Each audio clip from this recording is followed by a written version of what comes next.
یہود و نصارہ ہیں. اللہ تعالیٰ فرما رہے ہیں وَلَن تَرْضَىٰ عَنْكَ الْيَهُودُ وَلَا النَّصَارَىٰ حَتَّىٰ تَتَّبِعَ مِلَّتَهُمْ. یہود و نصارہ یہ ہرگز راضی نہیں ہوں گے، ہرگز یہ خوش نہیں ہوں گے، ہرگز راضی نہیں ہوں گے.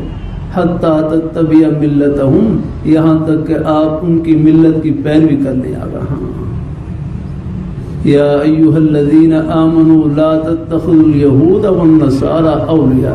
اے ایمان والو تم یہود و نصارہ کو دوست نہ بناؤ جا رہا. بعضهم اولیاء بعض جا رہے ہیں، ان میں سے بعض کے دوست ہیں. الکفر ملت واحدہ ہے، برا کفر یہ ملت واحدہ ہے.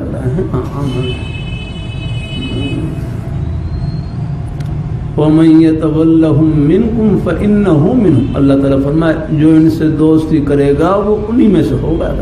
وَمَن يَتَوَلَّهُم مِّنكُمْ فَإِنَّهُ مِنْهُمْ. یا وَمَن يَتَوَلَّهُم مِّنكُمْ فَإِنَّهُ مِنْكُمْ فَإِنَّهُ مِنْهُمْ.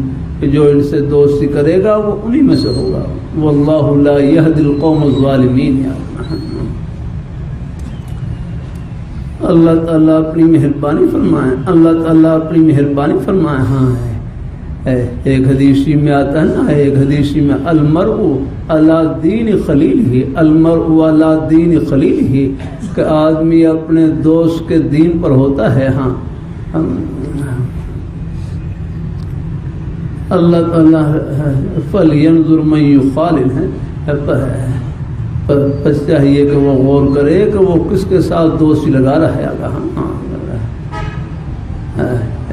اللہ تعالیٰ اپنی مہربانی فرمائے، اللہ تعالیٰ اپنی مہربانی فرمائے. اللہ عافیت سے رکھے، اللہ ہم سب کو اللہ اپنے ایمان پہ قائم رکھے، اللہ اپنے دین پہ قائم رکھے، نیک رستے پہ اللہ ہم سب کو لگائے رکھے. لگا رہا ہوں.